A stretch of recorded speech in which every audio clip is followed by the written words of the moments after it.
Buenas noches. Bienvenidos todos a una nueva entrega de Toque Final. Esta es la mejor forma de concluir una semana, iniciando la nueva lo mejor edificado posible sobre los acontecimientos más importantes del país y del mundo. Estamos muy apenados por la partida de un querido colega, amigo, que además era poeta, era dramaturgo, era un gran golfista. Me refiero a José Jáquez, que entre otras pasiones tenía también la de coleccionista de vehículos clásicos, de estos vehículos que se usan en producciones cinematográficas. Era un hombre con un gran sentido del humor, un perfeccionista. José era un perfeccionista, un gran dominicano. Qué lástima, qué lástima.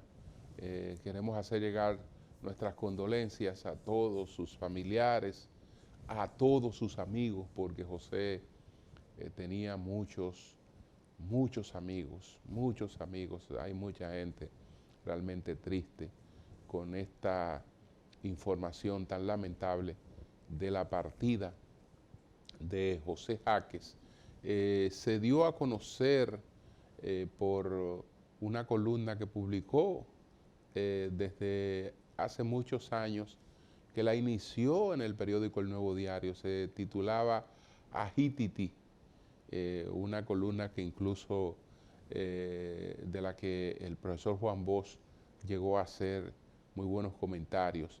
Y él en varias películas encarnó el personaje de Joaquín Balaguer. Entonces, señores, nuestras condolencias para toda la gente que se siente afligida por la partida de José Jáquez, especialmente para su familia. Por otra parte, el presidente Abinader, como todos sabemos, el pasado 16 de agosto se juramentó en un acto en el Teatro Nacional con la participación de una delegación significativa, o de delegaciones, de una gran cantidad de delegaciones internacionales, jefe de Estado, el rey de España. Y entre los acontecimientos que se produjeron en torno a la juramentación del presidente Abinader estuvo lo que podemos denominar como la Declaración de Santo Domingo. Los mandatarios aquí presentes, las delegaciones aquí presentes, aprovecharon la oportunidad para reunirse y fijar una posición sobre el robo de las elecciones en Venezuela, sobre el robo del madurismo, que perdió ampliamente las elecciones y decidió desconocerla, decidió robársela con la complicidad del Tribunal Superior Electoral y ahora también del Tribunal Superior, la Corte Suprema de Justicia, porque todas esas son instancias que están en pleno control de quienes se han robado las elecciones en Venezuela. Vamos a ver la lectura de la declaración de Santo Domingo de estas 22 delegaciones, y esa lectura estuvo a cargo del canciller Roberto Álvarez, a quien aprovechamos para felicitar por su confirmación como canciller de la República. No es que en el país no hayan otras personas que puedan desempeñar esta posición. Por ejemplo, se habló de José Ignacio Paliza. Paliza, desde luego, que tiene capacidades, representatividad de sobra para en algún momento ser nuestro canciller, y sé que hará un gran trabajo en el momento que le toque a José Ignacio Paliza, que fue designado secretario de la presidencia. Pero yo creo que en los actuales momentos, con la crisis haitiana, con la crisis venezolana, en la que ambas hay un rol importante de República Dominicana. Yo creo que esa experiencia de Roberto Álvarez, que ha estado en todas estas discusiones y además representando muy bien la República Dominicana, yo creo que era importante. Vamos a ver la declaración sobre la crisis de Venezuela. Adelante. Los países aquí presentes han considerado que el momento exige expresar su posición. Por esto han suscrito la siguiente declaración conjunta sobre Venezuela.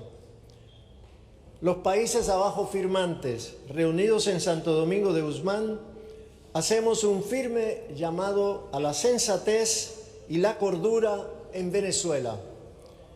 En este momento crucial para Venezuela y la región, todos los actores sociales y políticos deben ejercer la máxima mesura en sus actuaciones públicas. La aceptación y el respeto a la dignidad e integridad de todas las personas son los principios esenciales sobre los que se erige la convivencia entre nuestras naciones. Urgimos que se respeten los principios democráticos, así como los derechos humanos y las libertades fundamentales de todos los venezolanos, y en particular en el derecho a manifestarse pacíficamente y a ejercer la libertad de expresión. Vemos con preocupación que esta no es la realidad actual en Venezuela.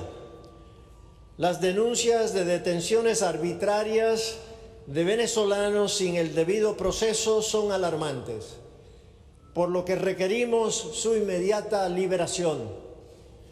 Expresamos nuestro profundo rechazo por la represión a manifestantes y por la violencia que ha costado la vida de muchos venezolanos en el contexto postelectoral. Hacemos un llamado urgente para que las autoridades venezolanas pongan fin a la violencia y liberen a todos aquellos que han sido detenidos, incluidos representantes de la oposición. Solicitamos además que se permita el urgente regreso a Venezuela de la Oficina del Alto Comisionado de las Naciones Unidas para los Derechos Humanos y hacemos un llamado a Venezuela a garantizar las condiciones adecuadas para que pueda desempeñar plenamente su mandato. Asimismo, requerimos a Venezuela que, como Estado parte de la Convención de Caracas sobre Asilo Diplomático de 1954, cumpla con sus previsiones y expida los salvoconductos que permitan a las 6 personas asiladas que permanecen en la residencia oficial de la República Argentina retirarse de forma segura del territorio venezolano. Tomamos nota del informe preliminar del panel de expertos de Naciones Unidas sobre las elecciones presidenciales de Venezuela, en el que se señala que el Consejo Nacional Electoral de Venezuela aún no ha presentado las actas electorales que sustenten la veracidad de los resultados anunciados el 2 de agosto. Tomamos nota, asimismo, de que ha sido publicada una versión digital de más del 80% de las actas electorales que arrojan un resultado distinto al publicado por el Consejo Nacional Electoral de Venezuela. En consecuencia, solicitamos la inmediata publicación de todas las actas originales y la verificación imparcial e independiente de esos resultados, preferiblemente por una entidad internacional, para garantizar el respeto a la voluntad del pueblo venezolano expresada en las urnas.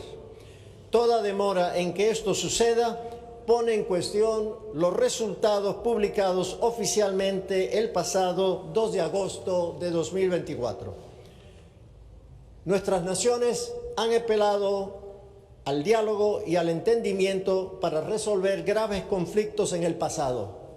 Hoy, más que nunca, Venezuela debe honrar ese legado para recuperar la convivencia pacífica, la seguridad pública y la estabilidad política que, de acuerdo con informes de la Misión Internacional Independiente del Consejo de Derechos Humanos de las Naciones Unidas, existen hechos mediante los cuales en la República Bolivariana de Venezuela están siendo amenazadas personas por las propias autoridades de seguridad venezolanas. El momento exige un diálogo amplio, inclusivo y de buena fe para facilitar un acuerdo político que auspicie la reconciliación nacional, la paz, la seguridad pública y la democracia en Venezuela. Nos comprometemos a apoyar todos los esfuerzos en ese sentido, abogando siempre por una solución genuinamente venezolana en la que prevalezcan la democracia, la justicia, la paz y la seguridad. Países firmantes: República de Argentina, Canadá, República de Chile, República Checa, República de Costa Rica, República del Ecuador, Reino de España, Estados Unidos de América, El Salvador, República de Guatemala, República Cooperativa de Guyana, República Italiana, Reino de Marruecos, Reino de los Países Bajos, República de Panamá, República de Paraguay, República de Perú, República Dominicana, Reino Unido, República de Surinam, República Portuguesa, República Oriental del Uruguay, Unión Europea, y esta declaración queda abierta para cualquier país adicional que desee adherirse a ella. Muchas gracias. Hacemos una pausa. En breve vamos a ver cuáles fueron los acontecimientos, los 10 acontecimientos más importantes de esta semana.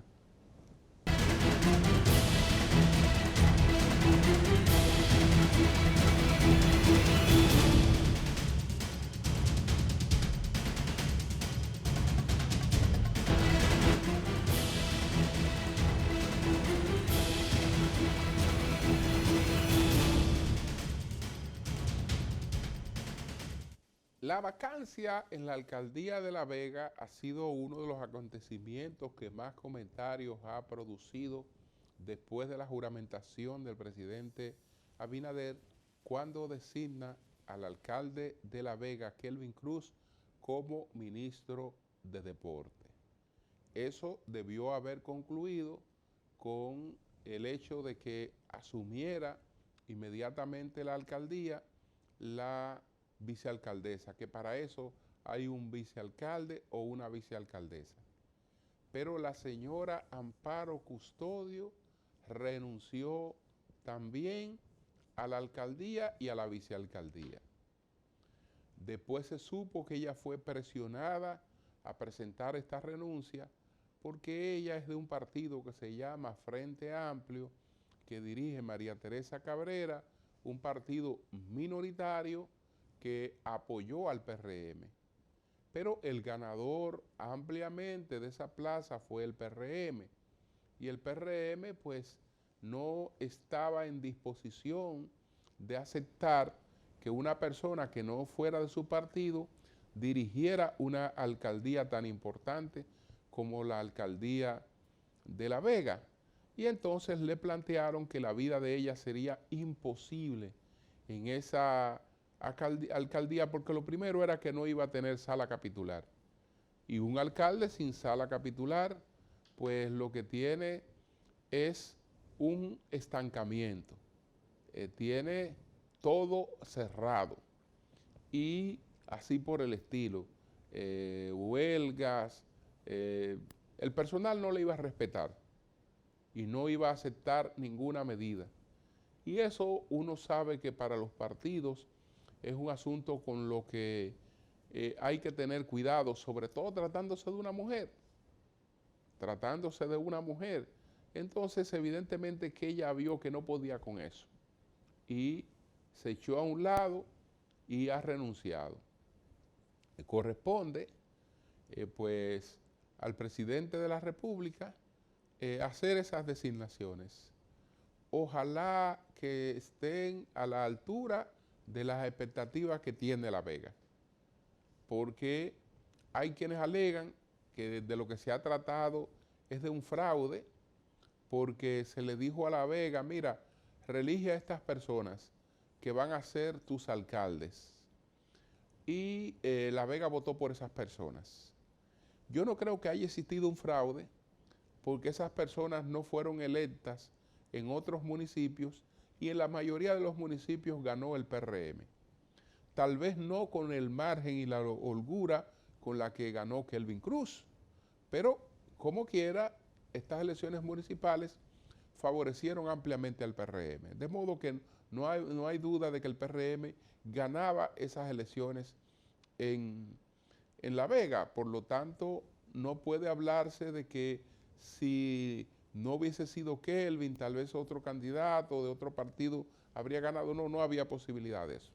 Esa es una alcaldía del PRM. Ya que han tomado estas medidas, que se ha producido la renuncia de esta señora, ojalá entonces que la escogencia que haga el presidente sea una que responda a las expectativas de los veganos, del principal municipio de la provincia de La Vega. Ahora, señores, vamos a presentar, además de esta vacancia en La Vega, cuáles fueron los temas más importantes de esta semana. Adelante.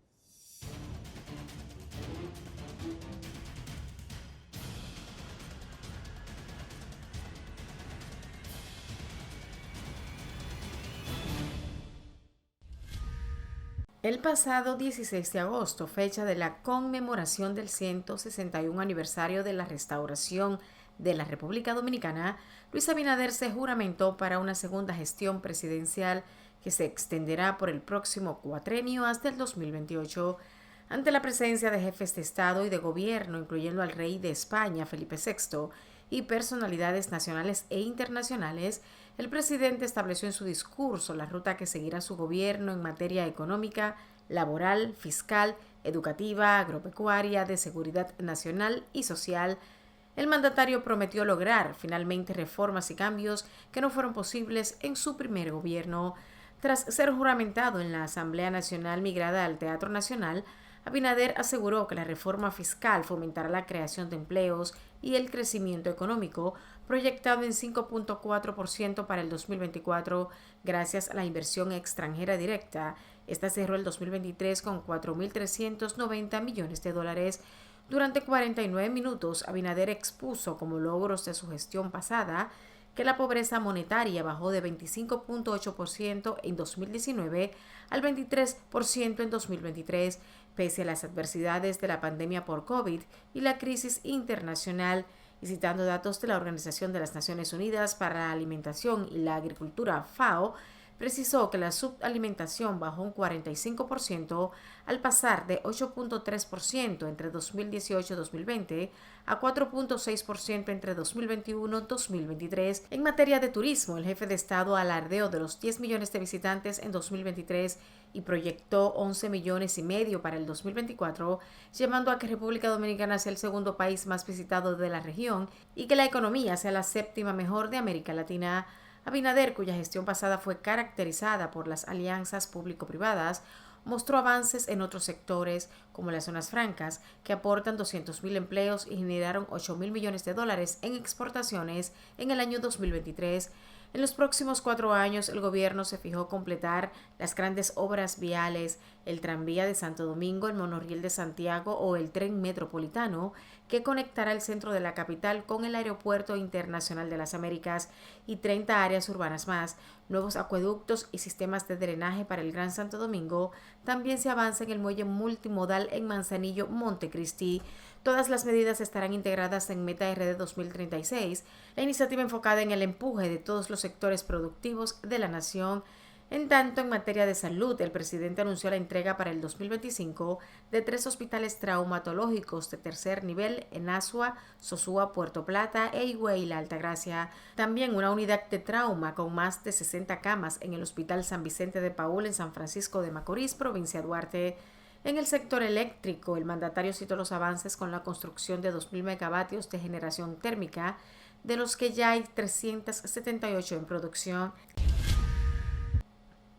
El presidente Luis Abinader apuesta a un gabinete experimentado para su segundo mandato constitucional al ratificar 14 titulares de 23 ministerios y designar 9 incumbentes en el tren gubernamental que son conocidos por la ciudadanía.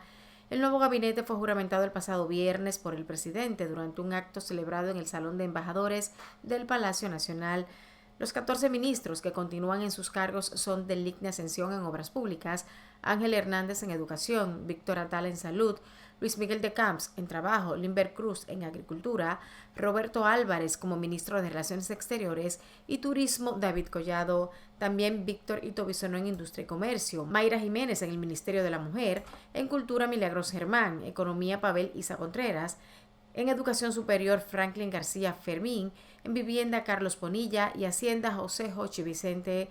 En tanto, los nuevos ministros son José Ignacio Paliza en el Ministerio de la Presidencia, Andrés Bautista en el Ministerio Administrativo de la Presidencia, Farideh Raful, Interior y Policía, y Carlos Antonio Fernández Onofre en el Ministerio de Defensa. Otros designados son Kelvin Cruz en Deportes, Carlos Valdés en el Ministerio de la Juventud, Armando Paino Enríquez en Medio Ambiente, Sigmund Front en Administración Pública y Joel Santos en Energía y Minas. Además, fue ratificado en el cargo el gobernador del Banco Central, Héctor Valdés Albizu. El presidente también designó al dirigente PRMista y abogado Guido Gómez Mazara como nuevo presidente del Consejo Directivo del Instituto Dominicano de las Telecomunicaciones, Indotel. 22 países, entre los que destacan Argentina, Canadá, Chile, España, Estados Unidos, Italia, Portugal y República Dominicana, realizaron la Declaración de Santo Domingo, donde hacen un llamado firme a la sensatez y la cordura en Venezuela. En este momento crucial, instan a todos los actores sociales y políticos a actuar con mesura y a respetar los principios democráticos, los derechos humanos y las libertades fundamentales, incluyendo la libertad de expresión y el derecho a manifestarse pacíficamente, destaca el comunicado.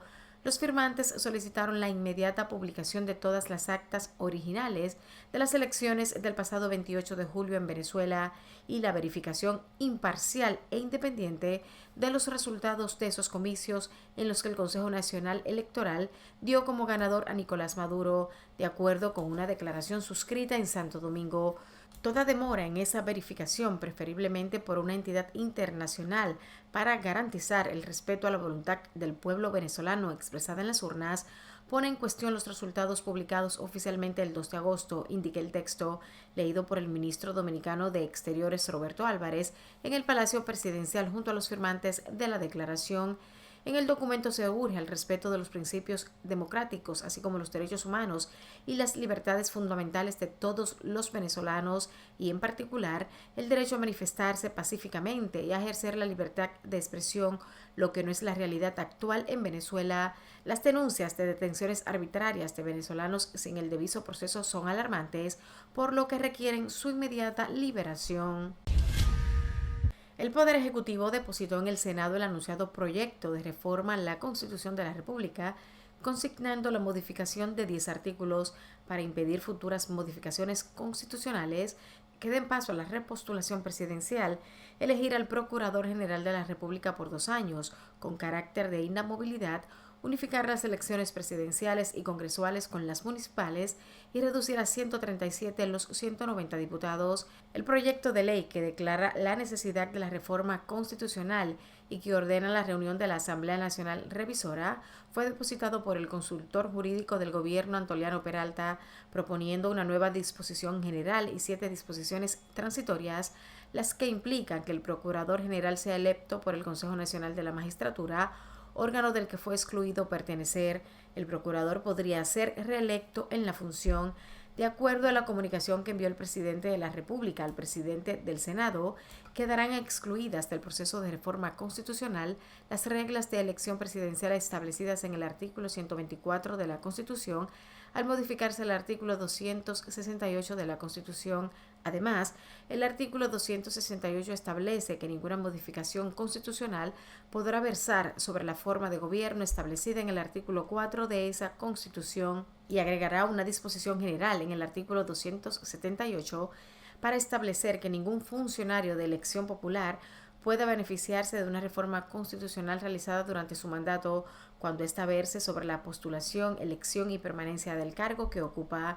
Señala que con estas modificaciones finalmente se cerraría en la República Dominicana una larga historia de reformas constitucionales circunstanciales cuyo único o principal propósito era perpetuar en el poder a las autoridades del momento. La alcaldía de La Vega se encuentra sin alcalde a la espera de que se escoja un sustituto de Kelvin Cruz, nombrado ministro de Deportes por el presidente Luis Abinader, a lo que se sumó la renuncia de la vicealcaldesa Amparo Custodio. La ley municipal estipula en su artículo 64 que ante la vacante del síndica debe asumir el vicesíndico o vicesíndica, pero Custodio optó por no hacerlo y renunció. Ni directa ni indirectamente me prestaré a despojar a los PRMistas ni a los municipios de La Vega del cargo que escogieron y legítimamente les corresponde. Estas son razones suficientes para excluirme de la posibilidad de sustituir a Kelvin Cruz en la alcaldía, indicó Amparo en un comunicado. Es importante subrayar que el electorado votó específicamente por Kelvin Cruz para alcalde y por mí como su compañera de fórmula para la vicealcaldía. No fui candidata para otra posición dentro del Estado y probablemente no habría aceptado la candidatura si otra persona hubiera encabezado la boleta, argumentó Amparo en su carta de renuncia. Mientras tanto, el presidente Luis Abinader dijo que el Poder Ejecutivo hará el procedimiento legal respecto a la sucesión en la alcaldía de La Vega, luego de que la vicealcaldesa renunciara a ser alcaldesa tras la designación de Kelvin Cruz como nuevo ministro de Deportes. El presidente Luis Abinader detalló durante la semanal con la prensa la ley de responsabilidad fiscal, subrayando que la misma será un hito de transparencia para el país y que ella asegura la inversión de los recursos de manera disciplinada y correcta. De igual modo, el mandatario señaló que dicha ley da garantía en los próximos años de estabilidad económica, financiera y que lleva confianza a los mercados. El jefe de Estado señaló que con la promulgación de la ley de responsabilidad fiscal se busca que el porcentaje de la deuda pública en razón del Producto Interno Bruto se encuentre por debajo del 40% para el 2035. La ley establece un techo al crecimiento del gasto público primario del gobierno de 3% más la inflación esperada del año. Con esto, se espera que en 2035 la razón deuda PIB del gobierno se encuentre por debajo del 40%, explicó Abinader.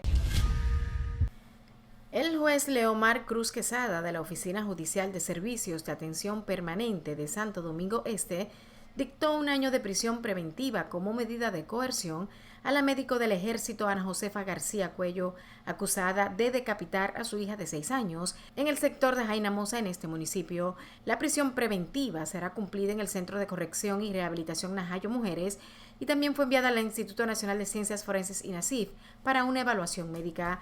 Antes de que le conocieran la medida de coerción, García Cuello admitió ante la prensa que cometió el hecho. Manifestó que fue Dios que le dijo que cogiera el cuchillo para cometer el hecho. De acuerdo con fuentes vinculadas a la investigación, la cabeza de la niña fue hallada en el baño, mientras que el cuerpo permanecía en la cocina. Agentes de la policía incautaron el arma homicida, la cual fue lanzada por García Cuello a un terreno contiguo luego de cometer el crimen. Los demócratas abrieron el pasado lunes su convención en Chicago, despidiendo a Joe Biden, y luego el presidente cerró la noche con la entrega de la nominación a la vicepresidenta Kamala Harris.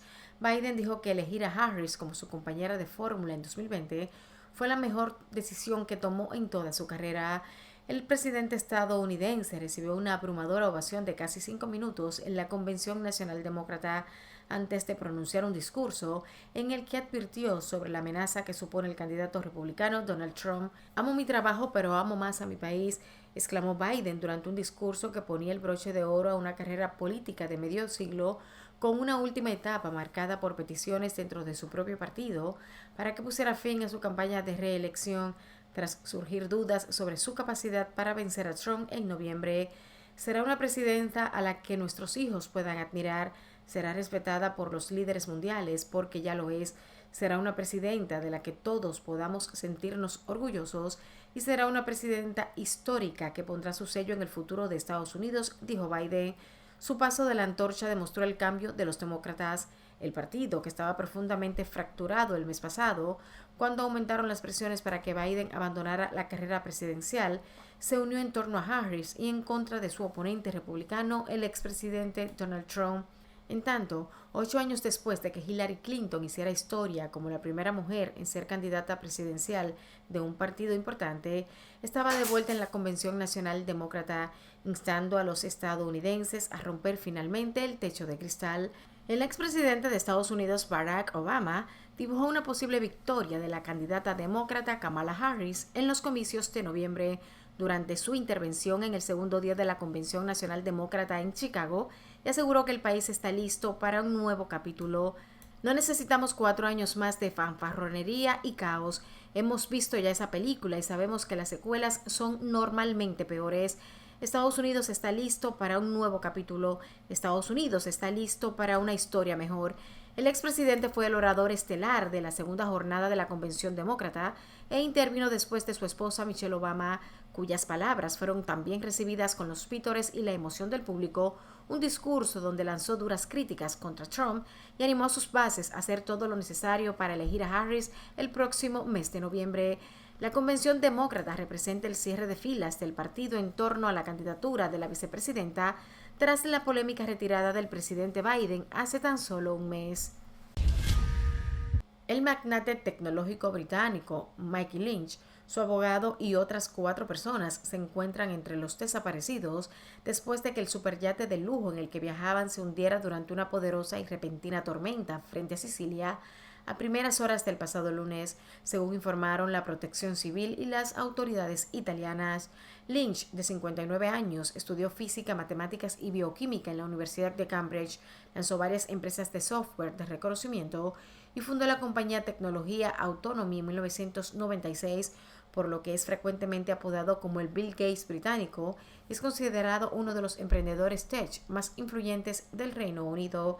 La esposa del magnate, Angela Bacares, y única propietaria legal del yate Bayesian, se encuentran entre las 15 personas rescatadas por la Guardia Costera italiana, que también halló el cuerpo sin vida del que se cree que era el cocinero del barco. El magnate británico, su esposa y su hija Hannah formaban parte de los 22 pasajeros a bordo del velero Bayesian de bandera británica y fondeado frente al puerto siciliano de Porticello, cuando, según algunos testigos, un fuerte tornado en la zona rompió el mástil principal, lo que provocó el desequilibrio de la embarcación, que volcó y se hundió. Finalmente, la Oficina de Control de Activos Extranjeros de Estados Unidos anunció sanciones contra el expresidente de Haití, Michel Martelly, por su complicidad en el tráfico ilícito mundial de drogas.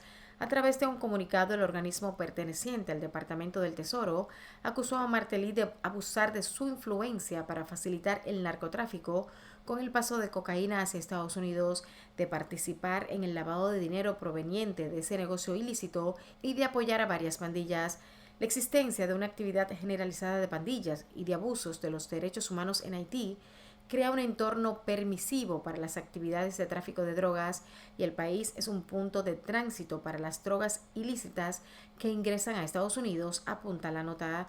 Como resultado de las sanciones, las instituciones financieras estadounidenses tienen prohibido otorgar préstamos o proporcionar crédito a Martelly.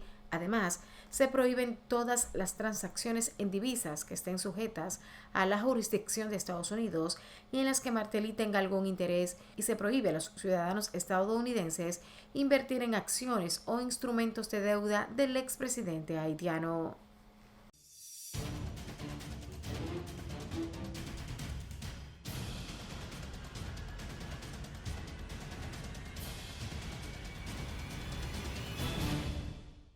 Una pausa, retornamos en breve con el enfoque de la semana.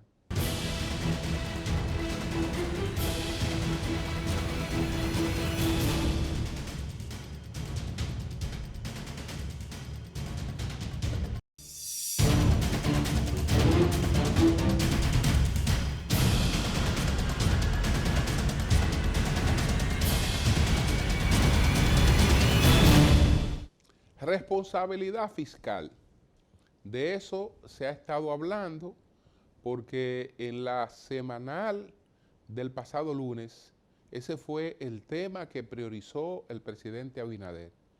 Y ahí estuvo con los miembros del gabinete económico, especialmente, que fue la persona que llevó la voz cantante, con el ministro de Hacienda, Jochi Vicente.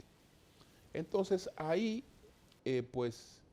se explicó cuáles son los beneficios o los supuestos beneficios que alcanzaría el país con una ley de responsabilidad fiscal. ¿En qué consiste la ley de responsabilidad fiscal? En que el gobierno le pone un tope al crecimiento del gasto. Y ese tope que le pone es de un 3% por encima de la inflación.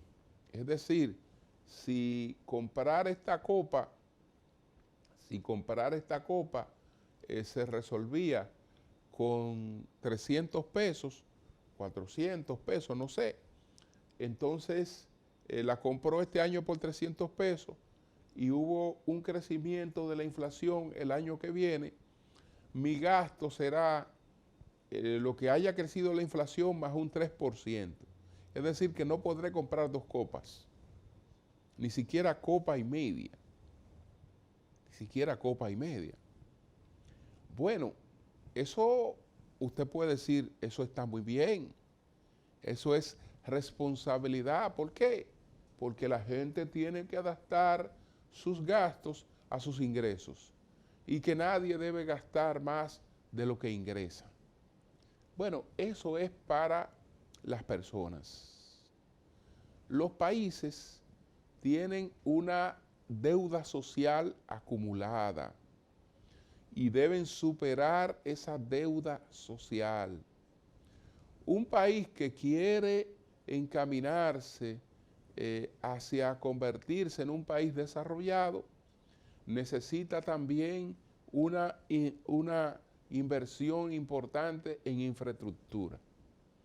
Un país que tiene colapsado su industria eléctrica, porque si bien es cierto que no hay problema de generación, hay una crisis que lleva al país a gastar más de 1.500 millones de dólares todos los años, y en estos 4 años lo único que se hizo fue que se empeoró en esa materia, pues tiene que llevar a cabo un gran nivel de inversión para resolver su problema eléctrico.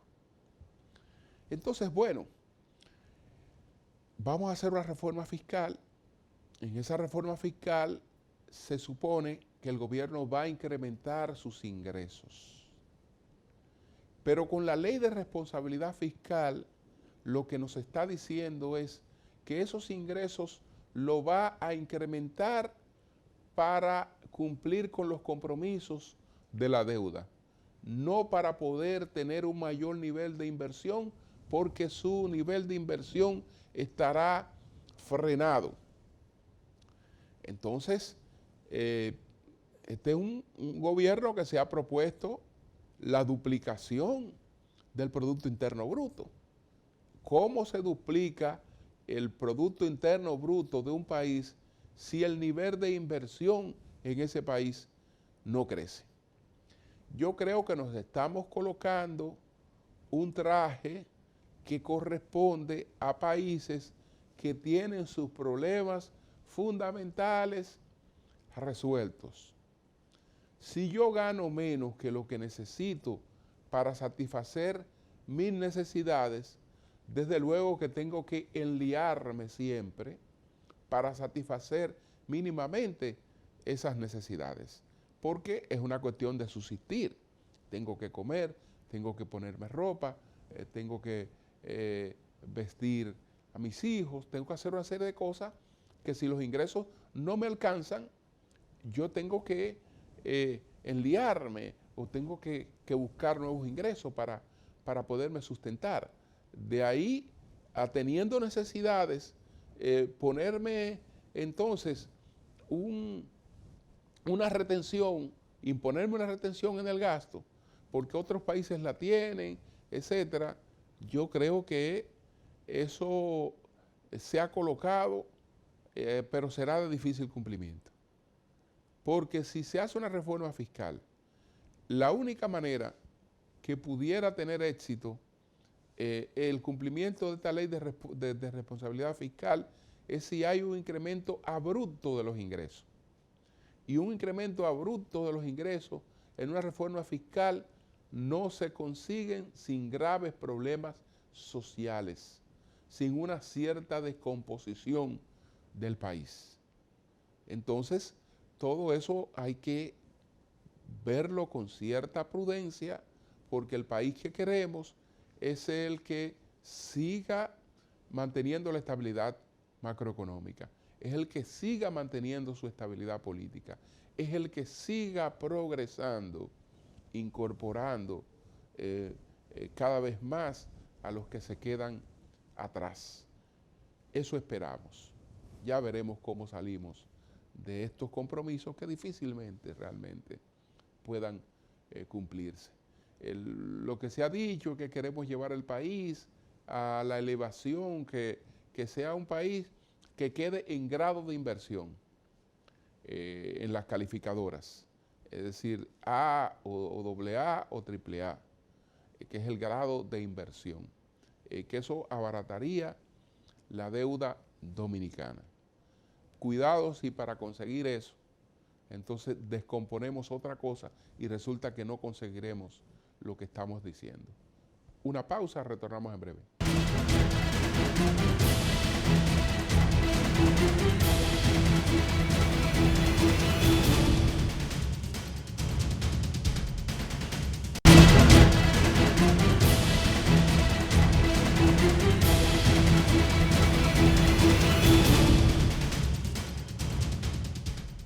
Bueno, señores, Julián Roa, que es abogado y es especialista en los temas municipales, pues fue consultado por nuestro equipo con las 3 preguntas a propósito de la situación que se ha creado con la vacancia de la alcaldía en La Vega. ¿Cómo se resuelve este asunto de manera institucional?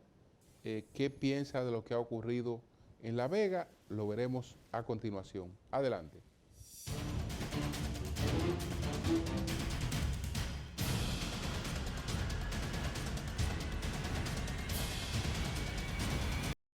¿Qué piensa de la decisión de Kelvin Cruz de renunciar a la alcaldía de La Vega, para lo que fue reelecto por amplio apoyo, y aceptar su designación como ministro de Deportes?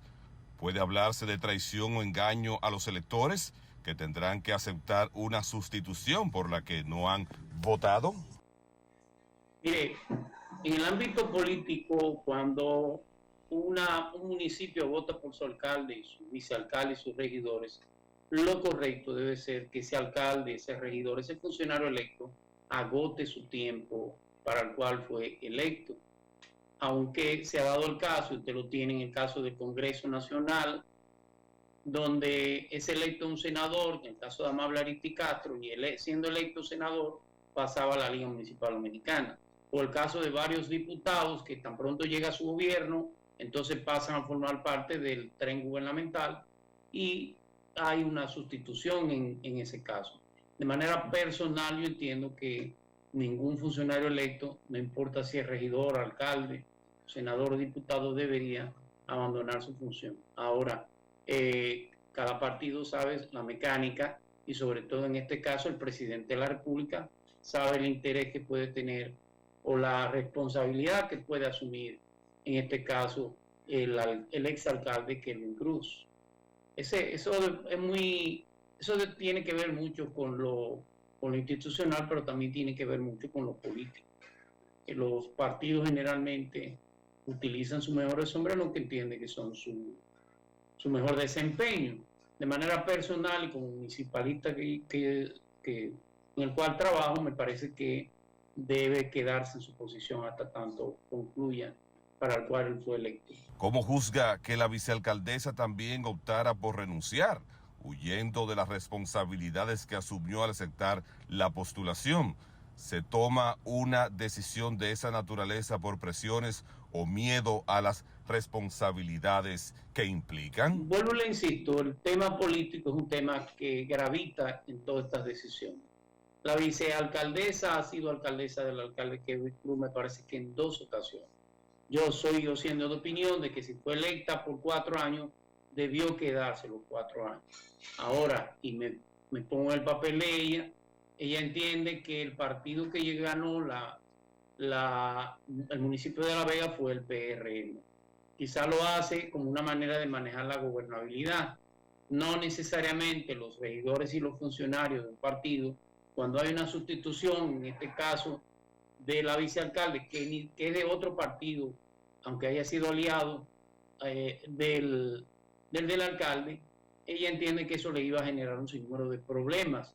La ingobernabilidad, más que beneficiar en ese caso, iba a afectar a La Vega. De manera personal, yo entiendo que ambos debieron quedarse en sus respectivas posiciones. ¿Cuál es la salida institucional apropiada para una situación sin precedentes? ¿Qué opina de los que solicitan celebración de nuevas elecciones? Bueno, la salida institucional más adecuada es la ley.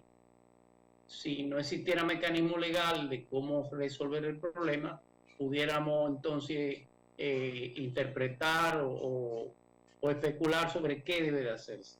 Lo ideal sería un proceso electoral nuevo, pero la ley, en este caso la ley 176, establece en el artículo 64 de la ley cómo se sustituye, y en esto quiero que me preste un poquito de atención, cómo se sustituye el alcalde y cómo se sustituye el vicealcalde. Y dice la ley que ante la ausencia del alcalde, por muerte, por renuncia, por lo que sea, lo sustituye la vicealcaldesa. O sea que la decisión de resolver el alcalde está en la ley. Pero el mismo artículo dice, si hay una renuncia a la vicealcaldesa, entonces en ese caso, una vez declarada la renuncia recibida por el Consejo de Regidor, que debo decirlo, el Consejo no tiene potestad de decir no acepto, si acepto la renuncia, sencillamente la conoce. Tan pronto se produce la renuncia y la conoce el Consejo, dice la ley en el artículo 64 que entonces se envía una comunicación al presidente del Consejo, envía una comunicación al Poder Ejecutivo para la designación de la vicealcaldesa. Y usted me pregunta entonces, ¿cómo se resuelve el conflicto actual de La Vega? Se resuelve de manera inversa, aunque les parezca un poco peculiar. Como el presidente no tiene la potestad de elegir al alcalde, pero sí tiene como el presidente no tiene la potestad de designar al alcalde, pero sí tiene la potestad de designar a la vicealcaldesa, ¿qué es lo correcto? Que el presidente designe un vicealcalde y que ese vicealcalde en La Vega se juramente ante el Consejo de Regidores como vicealcalde. Ahora, una vez juramentado el vicealcalde, entonces se le da mandato al artículo 64 y como no existe el alcalde, entonces se juramenta ante el Consejo como alcalde por el tiempo que dura la gestión en terminar. Y como el subir al vicealcalde a la posición de alcalde vuelve y deja la vacante al vicealcalde, en este caso el presidente designa nuevamente ahora un vicealcalde, que si el alcalde que eligió, el primer vicealcalde que designó era un varón, cuando haga la nueva designación tiene que designar una mujer en el cargo de vicealcaldesa. Ese es el mecanismo que está establecido en la ley 164. Algunos municipalistas entienden que ese artículo de la ley tenía vigencia con la nueva constitución. Yo no entraría en ese debate porque esa podría ser una interpretación correcta o no, pero lo cierto es que está en la ley vigente. Y la única manera de usted no cumplir un artículo de la ley es de dos formas: o que el Congreso lo derogue o que el Tribunal Constitucional declare ese artículo inconstitucional, cosa que no ha pasado ni en un caso ni en el otro. Por lo tanto, lo lógico es el cumplimiento de lo que establece la ley 176 en el artículo 64, que a su vez esta constitución, la del 2015, que es la que está vigente, le da esa potestad al presidente en el artículo 128 de la Constitución. En el artículo 128, en las atribuciones y competencias que tiene el presidente como jefe de gobierno. Ahí se establece que sí, efectivamente, cuando un funcionario ni la ley ni la Constitución establece cómo se sustituye, entonces esa atribución le corresponde al presidente de la República. Mucha gente estará de acuerdo o no, pero es el marco legal. Si entendemos que, yo personalmente entiendo que eso debe revisarse, pero debe revisarse en una modificación a la ley 176, la ley orgánica de la administración local.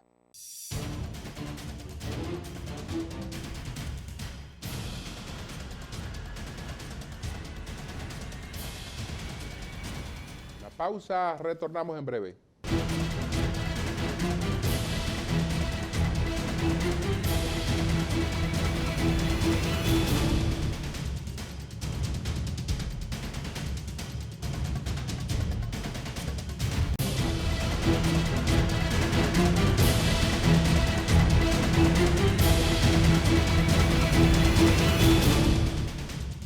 Bueno, señores, al presidente Bernardo Arévalo ahora lo quieren destituir a través de un juicio político.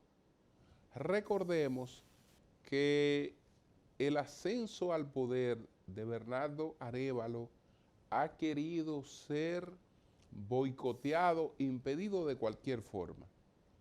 Bernardo Arévalo ganó las elecciones en Guatemala. Para quitarle legitimidad y para impedir que se juramentara como nuevo presidente de Guatemala, entonces, después del resultado, se declaró ilegal al partido Semillas, que lo había postulado. Pero ya después del resultado, lo que era una maniobra inaceptable, que la rechazó Estados Unidos, la rechazó la Unión Europea, la rechazó la comunidad internacional, incluyendo República Dominicana, que se pronunció en favor del reconocimiento de la voluntad popular en Guatemala.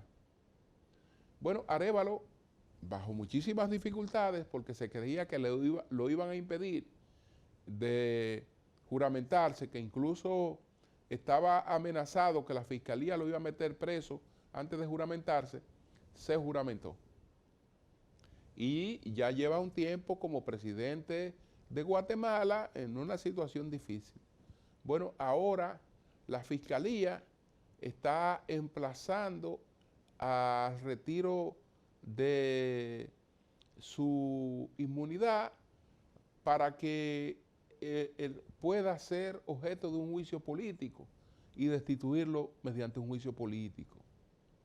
Señores, por eso es que hay que tener mucha prudencia cuando se busca tener ministerios públicos con extrapoderes, porque en ese sentido la experiencia que hemos tenido, los espejos que hemos tenido, no son espejos que nos llamen a emularlos. Buenas noches a todos.